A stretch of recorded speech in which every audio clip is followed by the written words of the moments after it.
welcome back this time as a champion. Does it feel different this fight than it did last year? Absolutely not. A fight's a fight. Doesn't matter if it's for $1 million, for $5. We're going to get lots in the cage and have a fight. So, what's it like fighting here in Vegas? Does it feel a little different? Are you excited to be fighting here? This is actually a dream come true to be headlining here. It really is. Like, I remember coming here at 18, I think was my first time, and come to watch Mayweather versus Canelo, and now I'm coming back to headline it myself. And I did always have dreams and aspirations of doing this. I really did from back then. So, really is a dream come true. So this is a dream come true. I'm sure that winning the $1 million and being champ is a dream come true. What's your next dream that you're going striking for this year? I mean, yeah, a lot of dreams are coming true recently. I'm God blessed. So, you know, long may it continue. But legacy now. Marlon's a big name, and I need to take him out in impressive fashion and cement my legacy in the sport. That's the plan. What were your first thoughts when you got that name?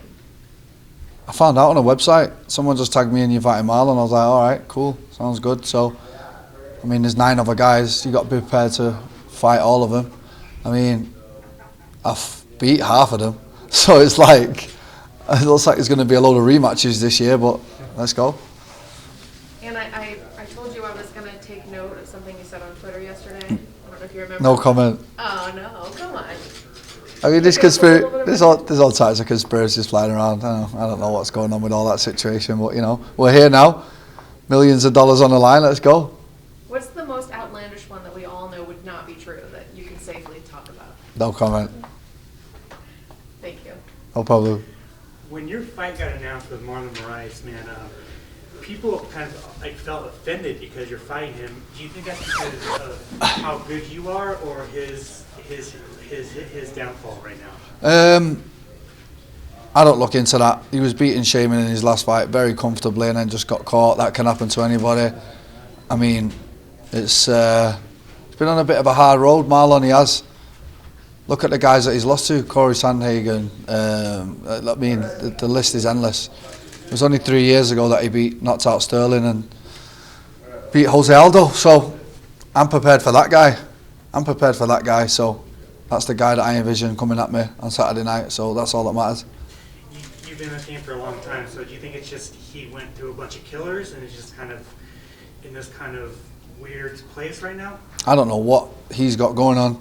That's his issue. I've been paid to take him out, and that I will do.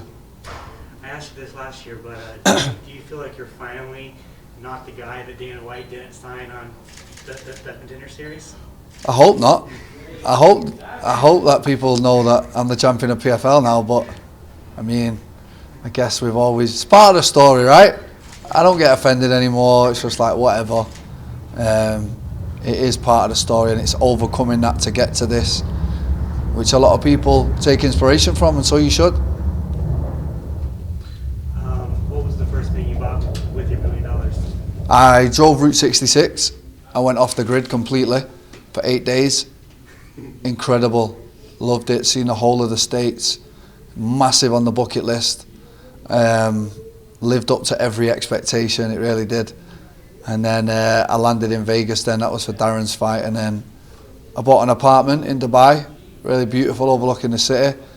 And yeah, I'm skint now. It's time for another $1 million. That's good luck, man. No problem, thank you. Why'd you choose Dubai? I've been going there for like 3 years, on and off now. 6 months at a time, 6 months.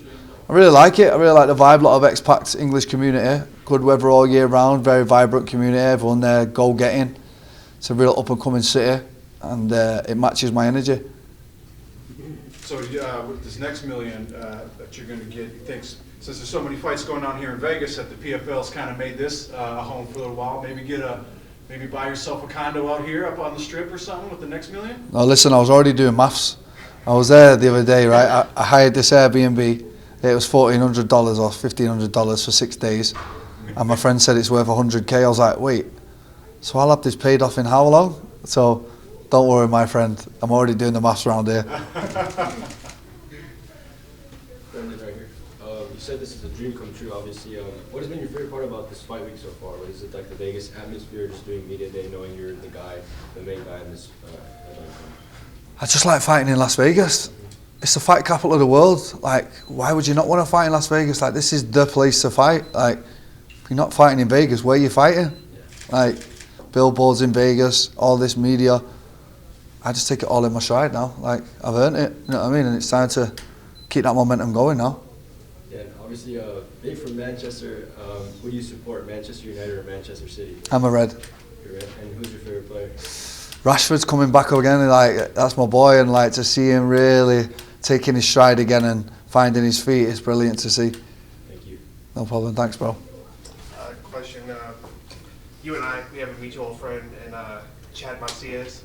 Yes. So obviously if you're working with high quality coaches like that, you place a great value on strength and conditioning. Can you just speak on what the subject means to you and how it was for this camp? How's old Chad getting on?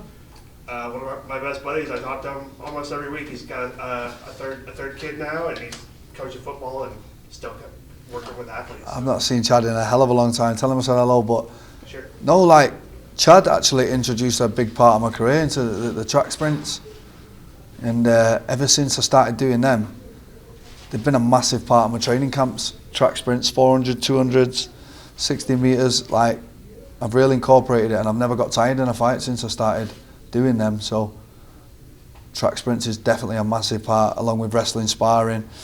It's really up there. Like, I take a lot from doing that track sprint. So shout out to Chad, thanks for mentioning him. Yeah, you kind of answered this earlier, but on Instagram you had a post, the caption read, "Legacy is everything." So besides winning on this weekend, what are some other things you want to do in the sport of mixed martial arts? Well, the million's great, but you can't take it with you, right? So when it's over, I want my name to echo. You know what I mean? I want people to go, fucking hell, that kid really did it. Like, he really went for it. So, like, where I'm from in Manchester, if the word mixed martial arts or the words mixed martial arts ever get whispered, I want them to go, that was the guy. And that's my plan. That's why I'm here. That's why I'm going to beat Marlon comfortably on Saturday night. Thank you. No problem.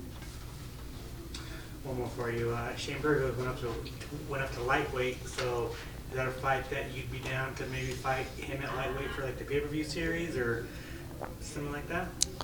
There's absolutely no way I'm a 55er. Like, I could probably make 35 if I really, really, really put my mind to it. So 55 is really not an option for me. I'd be giving away too much. So I'd love to say I'd go up and do it, but like, I'm looking at some of the 55ers, I'm like, no way. Like, my attributes come at 45 because I'm big and rangy, strong for the weight, but I would lose all that going up to 55. So 45 is my weight. So he's coming down to fight. I mean, he's fought there before, right? It's not out the realm of possibilities. Like, I like Shane. What a great fighter and a great human being. Same management. Like, I'm sure Marky would get us both paid, so why not? And then finally, Darren Till is not with the UFC anymore. I just want your thoughts on, his last fight. You were there in the corner. You're, cheering him on, man. What do you think of his last fight and his kind of his journey? Darren's always been an inspiration for me because he's done it. He's fought for a UFC title. Like, he's been there, he lost, but he fought for the title, and he was the main guy in the UK for a long time. I class him as a really close friend, really, really close friend. He's like family to me. So, it's good to see him now back home with his actual family and really getting his head together and ready for the next chapter of his life and his career. He's just turned 30 years old. He's a baby. Like, he's got so much to give, and I think the best is yet to come. Well, I know the best is yet to come. I really do. What would you like to see him do next? I mean, I don't know. He's taking a bit of time with his family and he's just training. And look at the run that he's been on. Robert Whittaker, then he fought. The names are just insane. Sort of like Marlon.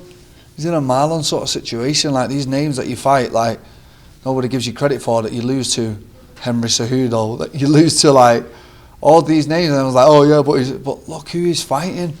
Like, some guy could be 20-0 and fought nobody. But these guys are just best in the world back to back. So you can't take nothing away from these losses. You really can't. Another UK champion, Leon Edwards, defended his title, man. What's that kind of mean for just London, the UK? Is it awesome? No, it's huge. Like, we didn't have a champion since Bisping. Like, one champion in the history of our country in a major organisation, and now we've got two current. I'm about to defend mine. He's just defended his. Leon's a friend of mine. What a guy. What a performance. And I mean, Macias, Arnold Allen, like the list is endless of UK hotbed talent right now. So we really are flourishing over there. We really are. With PFL going into Europe, and they have a league out there, is that kind of what you like to see them do? I was the first ever English fighter over here, so to go from that to where it is now, I feel like we've grew together. I was always telling them, like, come to England, and they did for the semi-final. What a show. We had football chants going, we had all types going on over there, and I think that's when we really realised the value over there in the UK. So we took that, and they've done a whole Europe series now. The company's expanding. Shout out to Pete and Don and all the guys behind the scenes, because PFL are just doing a fantastic job. You very high on Dakota and Simeon? Yeah, and Lewis. I know all of these guys coming through. Dakota's an absolute superstar. You know, she really is. I've known Dakota for 8 years. Before she knew what mixed martial arts was, she was just doing Thai boxing. I know her whole family, her mum and everyone. So I'm really, genuinely, from the bottom of my heart, happy for all them people coming through. I really am. And like, I seen she just did aerial for the first time the other day. She's like, oh, pinch me moment. You know, amazing, man. Like, what, like, I mean, if I could have set anything for these people, set out the pathway to get to where I am, then, you know, that's another part of the legacy, right?